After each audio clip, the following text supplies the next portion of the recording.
Praise the lord అండి. ప్రభువైన యేసుక్రీస్తు నామమున మీ అందరికి శుభాభివందనాలు తెలియజేస్తున్నా. ప్రభు శిలువ మ్రాను మీద పలికిన 7 మాటల గురించి మనం ధ్యానము చేద్దాం. అంతకు ముందు ప్రభువు ఆ రాత్రి కాలము ఎక్కడ పట్టబడ్డాడు, ఆయన 6 తీర్పుల్లో ఎలా నిలబడ్డాడో వీడియో చేసి ఉన్నాం గనక ఎవరైనా చూడకపోతే ఆ వీడియో చూడండి. ప్రభు శిలువ మ్రాను మీద పలికిన మొట్టమొదటి మాట క్షమాపణ. లూకాసు వార్త 23:34 ప్రభువు అక్కడ తండ్రికి విజ్ఞాపన చేస్తాను, తండ్రి వీరేమి చేయుచున్నారో వీరు ఎరుగురు గనక వీరిని క్షమించమన్నాడు. అక్కడ రానువారు ఆ రాత్రి కాలము ప్రభువును ఎంతో హింసించి తనను ముళ్ళ కిరీటం పెట్టి వీపును సాళ్ళుగా దున్ని ముఖం మీద ఉమ్ము పోసి వీపును పిడిగుద్దులు గుద్ది గెడ్డమునంతా పెరికివేసి మోయలేని భారపు సిలువను ఆయన భుజాన మీద పెట్టి యెరూషలేము వీధులన్నీ కొట్టుకుంటూ త్రిప్పి ఆ సిలువ బరువును మోయలేక ప్రభు ముమ్మారు క్రిందకు పడిపోతే లెగుసు పర్యంతరము కూడా కొరడాలతో కొడుతున్న రానువారు ఎప్పుడైతే ప్రభువును మేకులతో శిలువ మ్రాను మీద వేలాడదీసి హేళన చేస్తూ ఉంటే ప్రభువు వారి వైపు చూసి పలుకుతున్న మాట, తండ్రి వీరేమి చేయుచున్నారు వీరి కనుక వీరిని క్షమించమన్నాడు. ఈ రోజున ప్రేమ కోరుకునేది క్షమాపణ మాత్రమే. లోకములో ప్రేమ మత్సరపడదు, ప్రేమ డంబము చూపదు, ప్రేమ మరణమంత బలమైనది. ప్రేమామూర్తి అయిన దేవుడు తను హింసించిన వారు తను ఎదుట నిలబడి హేళన చేస్తూ ఉంటే తండ్రికి విజ్ఞాపన చేస్తున్నాడు, తండ్రి వీరేమి చేయుచున్నారు వీరు ఎరగరు అంటున్నాడు. ఎందుకంటే ఆయన మనలందరినీ ప్రేమించడానికే వచ్చాడు. హల్లెలూయా. శిక్షించడానికో దూషించడానికో శపించడానికో ప్రభు ఈ లోకం రాలేదు గనక బందిపోతు దొంగ అయిన యోధా ఇస్కరియోతును తన పక్కనే పెట్టుకున్నాడు. బెతస్దా కోనేరు వద్ద 38 సంవత్సరాలు కలిగిన వాడు తను అప్పగిస్తాడని తెలిసి కూడా అతన్ని స్వస్థపరిచాడు. ఇది వచ్చి చేయగలిగిన వాడిని ఆ దేవాలయంలో విశ్రాంతి దినమున ఆయన అప్పగింపబడతాడని తెలిసి కూడా ఆ వ్యక్తిని స్వస్థపరిచాడు. ప్రియ సహోదరి సహోదరుడా, ఈ రోజున రక్తము బలిని కోరిద్ది. పరిశుద్ధ గ్రంథములు ఆదికాండము 4:10 అక్కడ హేబేలు రక్తము తన అన్న విషయంలో పగను కోరింది. భూమిలో నుండి దేవుడికి మొరపెడుతూ ఉంది. అప్పుడు దేవుడు కయ్యూను నీ తమ్ముడు ఎక్కడా అంటే నా తమ్మునికి కాపలాగా ఉంచావా అనగా దేవుడు హేబేలు రక్తం భూమిలో నుండి నాకు మొరపెడుతుంది అంటున్నాడు. అదేవిధంగా ప్రకటన గ్రంథం మనం చూసినట్లయితే ప్రకటన గ్రంథంలో రాయబడిన మాట 6:9 వరకు పరిశుద్ధుల రక్తము బలిపీఠము క్రింద మొరపెడుతున్నదా సత్యస్వరూపి పరిశుద్ధుడైన దేవా, ఎంతకాలం భూనివాసుల నిమిత్తం మాకు తీర్పు తీర్చకుండా ఉండు అని చెప్పి పరిశుద్ధుల రక్తము మొరపెడుతుంది. పిల్లారా, ఈరోజు రక్తము పగను కోరిద్ది, రక్తము ప్రతీకారాన్ని కోరుతుంది, రక్తము అనేక మందిని శిక్షించాలని కోరుకుంటుంది. కానీ ఒక్క రక్తమే మనల్ని క్షమించేది, అది యేసు ప్రభు రక్తం మాత్రమే. హల్లెలూయా. ప్రతి ఘోర పాపమును కడుగునది యేసు రక్తమే. అంతగా హింసించిన వారు, అంతగా నిందించిన వారు, అంతగా అవమానపరిచిన వారు ఎప్పుడైతే ప్రభు ఎదుట నిలబడ్డారో హేళన చేస్తూ ఉన్నారు, దేవునికి ప్రభు విజ్ఞాపన, తండ్రి వీరేమి చేస్తున్నారు వీరు ఎరుగురు గనక వీరిని క్షమించు.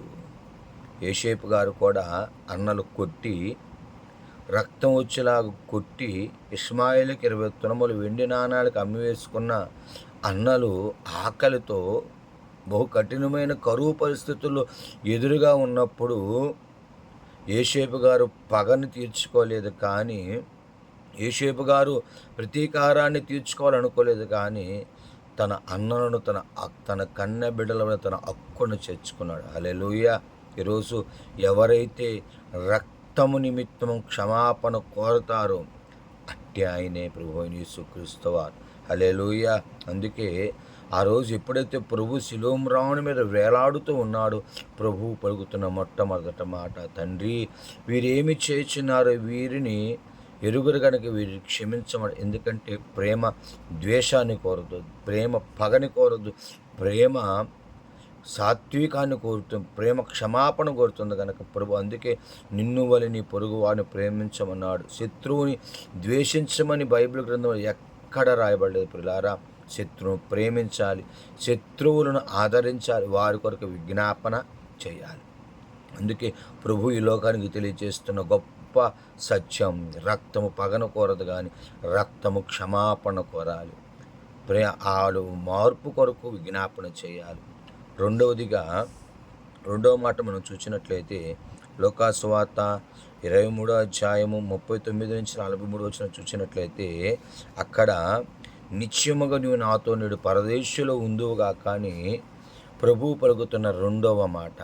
ఇక్కడ దొంగ ఎప్పుడైతే ప్రభువును చూచాడో అక్కడ బైబిల్ పండితులు చెప్పిన ప్రకారము యెరూషలేము నుండి ప్రభువు బాలప్రాయములో మరియా యోసేపులు గారు ఐగుప్తు తీసుకెళ్ళమని దేవదూత ఎప్పుడైతే ఆ రాత్రికాలము కలలో వారికి చెప్పిందో అప్పుడు ఈ మరియా యోసేపు గారు ప్రభువుని తీసుకువెళ్తే ఆ రాత్రికాలం ఒక సత్రంలో దిగినప్పుడు అక్కడ ఒక తల్లి ఒక పసిబిడ్డ కుష్ఠవ్యాధితో ఎంతో వేదన పడుతూ ఉన్నప్పుడు మరియమ్మ గారు దేవుని మహిమను, ఆ శిశువు యొక్క మహిమను తెలుసుకున్న మరియమ్మ గారు ఆ యేసు ప్రభు వారిని ఒక తొట్టిలో స్నానము చేయించి ఆ పిల్లల తండ్రి ఆ తల్లితో అంటుంది, అమ్మా నా బిడ్డ స్నానం చేసి నీ తొట్టిలో నీ బిడ్డను కూడా స్నానం చేయించు, నమ్ము నీ బిడ్డ స్వస్థపడతాడనగానే ఆ తల్లి ఆశతో ఆ ప్రభువారు స్నానం చేసిన ఆ తొట్టిలో ఆ బిడ్డను కూడా స్నానం చేయించగా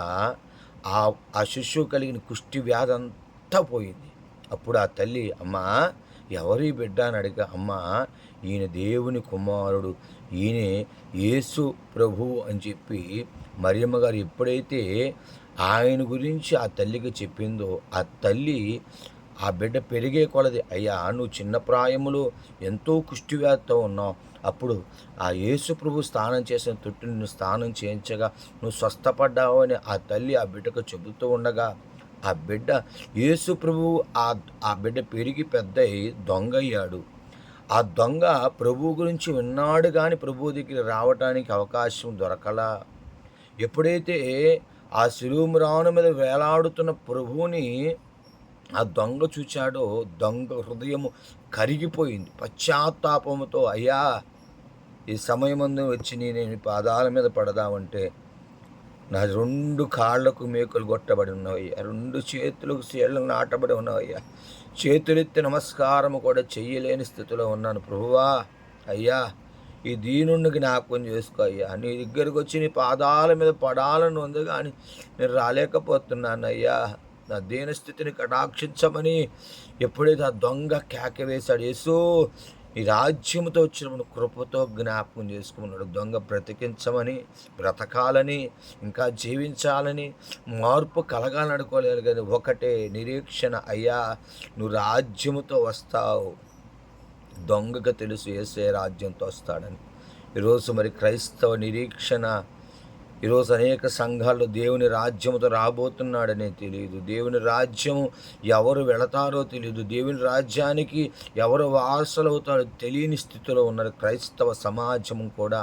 ఎందుకంటే ఈ రోజున కపటమైన బోధలకు, ఉపమానాలకు, ఏదో ఉత్తేజపరిచే మాటలకు లోబడుతున్నారు కానీ నిజమైన భక్తి, నిజమైన దేవుని కొరకు నిరీక్షణ ఎంతమంది కలిగి ఉన్నారు ఈ రోజున నిజమైన భక్తి నిన్ను వలె నీ పొరుగువారిని ప్రేమించడం, నిజమైన భక్తి యేసు ప్రభు ఏ మాట అయితే చెప్పాడో ఆ మాటను తోచా తప్పకుండా పాటించటం, నిజమైన భక్తి రాజ్యము కొరకు ఎదురు చూడటం. ఆనాటి దొంగ ఎన్నో దొంగతనాలు చేసిన ఆయన యేసు రాజ్యముతో వస్తాడని తెలుసుకు వెంబడించిన శిష్యులు మర్చిపోయారు. ఆయన పునరుద్ధానుడై లేస్తాడని, దేవుని కుమారుడని వెంబడించిన శిష్యులే విడిచిపెట్టారు. కానీ దొంగ అడుగుతున్నాడయ్యా నాకు నీ రాజ్యము కావాలయ్యా. ఎప్పుడైతే దొంగ కేక వేశాడో ప్రభు అంత బాధలో ఉండి కూడా దొంగ వైపు తేరి చూచాడు. ప్రభు కన్నులెత్తి కెన్నేరెత్తి సరస్సు దగ్గర 2 దోణులను చూచాడని చూస్తున్నాం. మేడు చెట్టు ఎక్కిన జక్కైన కన్నులెత్తి చూచాడు. నతానీయులు వస్తూ ఉంటే నతానీయులను చూచాడు ప్రభువారు. ఈరోజు నిన్ను నన్ను చూడగలిగిన దేవుడు. ఆయన కనులకు యెహోషువ ఎదుట నిలబెట్టిన రాతిని తేరి చూడుడి, ఆ రాతికి 7 నేత్రాలు కలవంటున్నాడు. ఇదిగో ఈ రోజున మనము దృష్టి ఉంచవలసిన దేవుని రాజ్యం మీద కానీ లోక సంబంధమైన విషయాలు మన మీద మాత్రము కాదు. ఆ దొంగ ఎప్పుడైతే అడిగాడు, ప్రభు అంటున్నాడు, నిత్యముగా నీవు నాతో పరదేశులో ఉందువుగాక అంటున్నాడు. పశ్చాత్తాపంతో కూడిన ప్రార్థన గొప్ప మేలును తీసుకొస్తుంది ప్రియులారా. పశ్చాత్తాపం లేని విజ్ఞాపన అది శాపాన్ని తీసుకొస్తుంది. నినివే పట్టణ ప్రజలు సొదొమ గొమొర్రా పట్టణంలో అగ్నికి అంతకా చేత కాల్చివేయవలసిన పట్టణం పశ్చాత్తాపం కలిగి ఎప్పుడైతే మొరపెట్టారో ఆ నినివే పట్టణ ప్రజలు దేవుని ఉగ్రతను తప్పించబడ్డారు. దేవుడే పశ్చాత్తాపం చెంది ఉగ్రతను తప్పించి వేశాడు. దావీదు పశ్చాత్తాపం కలిగి మొరపెడితే ఆయన పాపాలను దేవుడు హిస్సోపుతో కడిగివేశాడు. ఈరోజు నీవు కూడా పాపాత్మన పశ్చాత్తాపంతో ఎప్పుడైనా పాదాల చెంత చేరిందో ఆయన పాపాలన్నింటినీ కడిగివేశాడు. పశ్చాత్తాపంతో ఎప్పుడైతే నువ్వు దేవుని చెంతకు రాగలుగుతావో ఇదిగో మన పాపాలన్నింటిని క్షమించగలిగిన దేవుడు. దేవాలయం వెలుపల శంకరు చేసిన ప్రార్థన శంకరుని నీతిమంతుడిగా చేసింది. ఈరోజు డాంబికమైన ప్రార్థన కాదు కానీ, నీ పొరుగు వారి గురించి ప్రార్థన కాదు కానీ నిన్ను గురించి నువ్వు ప్రార్థన పశ్చాత్తాపంతో ప్రార్థన చేస్తే తప్పక దేవుడు నిన్ను దర్శించి నిన్ను నీతిమంతుడిగా మార్చగలిగిన దేవుడు. 3వ మాట ఆదరణతో కూడిన మాట. యోహాను సువార్త 19:26-27 అమ్మా ఇదిగో నీ కుమారుని ప్రభు పలుకుతున్న మాట. అక్కడ ఆ రాత్రి కాలమంతా రాను వారు కొడుతూ ఉంటే తల్లి దూరం నుంచి చూస్తూ ఉందంట. నా బిడ్డ ఎంత శ్రమ పడుతున్నాడో. ఆనాడు యెరూషలేము దేవాలయంలో భక్త సిమియోను గారు మాట్లాడిన మాట, మరియా ఒకనాటికి ఖడ్గముని హృదయములో నుంచి దూసుకుపోతుందన్న మాట నెరవేర్పులోకి వచ్చినప్పుడు ఆ తల్లి వేదన, ఆ తల్లి బాధ వెంబడించిన శిష్యులు దూరం అయిపోయారు. మేలు పొందుకున్న వారు దూరం అయిపోయారు. నిందలు వేయువారు, అవమానపరిచేవారు, గేలి చేయవారు ఆ బిడ్డను ఎంతగా హింసిస్తూ ఉన్నారు. ఆ సమయం ముందు ఎంతమంది నిందిస్తున్నారు. వారి వైపు చూచి ఆ బిడ్డ పడుతున్న శ్రమను చూచి ఆ తల్లి వేదన వర్ణాతీతం. ఆ శ్రమలో ఆ తీర్పులో మరియమ్మ గారు ఎదురుగా ఉన్నప్పుడు ప్రభు మౌనము దాల్చి ఆ బిడ్డ మౌనము దాల్చి ఆ శిక్షను భరిస్తూ ఉన్నప్పుడు ఆ తల్లి ఎంత వేదన పడిందో. అందరూ విడిచిపెట్టారు కానీ కన్న తల్లి ఎప్పుడైతే విడిచిపెట్టక వెంబడిస్తూ మౌనముగా దుఃఖిస్తూ ఏమీ చేయలేని సహాయ స్థితిలో ఉన్న ఆ తల్లిని ప్రభు మర్చిపోక శిలువ మీద వేలాడుతున్న ప్రభు మరియమ్మ గారిని మర్చిపోక అప్పుడు ఎంతో ప్రేమించిన యోహాను చూసి, యోహాను ఇక నుండి నీ తల్లి మరియమ్మే అని చెప్పి ప్రియ శిష్యుడికి తల్లిని అప్పగించాడు. ఈ రోజున పెంచి పెద్ద చేసి ప్రయోజకులు చేసిన బిడ్డలు ఎంతమంది తల్లిదండ్రులను దూరం చేసుకుంటున్నారో. దేశముందు దీర్ఘాయుష్యమంతుడు ఉన్నట్లు నీ తల్లిని నీ తండ్రిని సన్మానించమన్నాడు ప్రభు. ఈరోజు అనేక మంది తల్లిదండ్రులు మర్చిపోయి అనాథాశ్రమాల్లో, అందుకే ఈరోజు ఊరికొక అనాథాశ్రమం పిలుస్తూ ఉన్నది. పట్టణాల్లో అయితే లెక్కలేని అనాథాశ్రమాలు, చూడని పిల్లలు, పెళ్ళవంగానే వేరుపెట్టి వెళ్ళిపోయే పిల్లలు ఎంతమంది ఉన్నారు. ఈ రోజున తల్లి 9 మాసాలు మోసి శ్రమపడి పెంచి పెద్ద చేసి ఈరోజు ఎంతమంది తల్లిదండ్రులు చూడలేని స్థితిలో ఉన్నారో. అందుకే నిర్గమకాండ 20:12 నీ తల్లిని నీ తండ్రిని సన్మానించమంటాడు దేవుని ఆజ్ఞ. మత్తయి సువార్త 15:4 తల్లిదండ్రులను దూషించేవాడు మరణిస్తాడని చెప్పి గ్రంథాలు చెబుతూ ఉన్నవి. ప్రియ సహోదరి సహోదరుడా, ఈరోజు నీ తల్లిని నీ తండ్రిని ఘనపరచాలి. ప్రభువే ఈ లోకములు మనకు ఒక మాదిరి నుంచి వెళ్ళాడు. తల్లిదండ్రులను దూరం చేసుకోకూడదు. వారు మనకు కిరీటమును వలె, మన కుటుంబాల్లో నీ క్షేమాన్ని కోరుకునేది, నీ క్షేమమును తలచేది. లోకంలో అందరూ చేయి విడిచిపెట్టవచ్చు కానీ చివరికి భార్య బిడ్డలను చేయి విడిచిపెట్టవచ్చు కానీ చేయి విడిచిపెట్టను వారిద్దరు లోకంలో. ఒకటి నిన్ను కన్న శారీరకంగా కన్న తల్లిదండ్రులు, 2 ఆత్మీయంగా నిన్ను కన్న తండ్రి దైవజనుడు ఎప్పుడు నీ చేయి విడిచిపెట్టడు. ప్రియ సహోదరి సహోదరుడా, నువ్వు జ్ఞాపకం చేసుకుని నీ తల్లిని నీ తండ్రిని వారు ఉండంగానే ప్రేమించి వారి జీవితంలో కాపాడగలిగితే ప్రభువు దృష్టి నీ మీద నీ కుటుంబం మీద సదాకాలం నిలిచి ఉండి కడవరకు నిన్ను ఆదరిస్తాడు, నిన్ను దీవిస్తాడు. ముదిము వచ్చే వరకు నిన్ను విడిచిపెట్టేవాడు కాదు. దేవుడు తన మాట దీవించిన గాక. మహాపరిశుద్ధుడు దయగలిగిన తండ్రి, మొదటి 3 మాటలు మేము ధ్యానించి ఉండగా ఇవి మా వినికిడిలో భద్రపరిచి ఇవి మా ఆత్మీయ జీవితంలో ఎదుగుదలకు సహాయం చేయలాగున ఈ వాక్యవర్తమానం అనేక మంది చేరులాగానే మీ సహాయం దయచేయమని యేసయ్య నామమున వేడుకొనుచున్నాం తండ్రి. ఆమేన్. Praise the lord.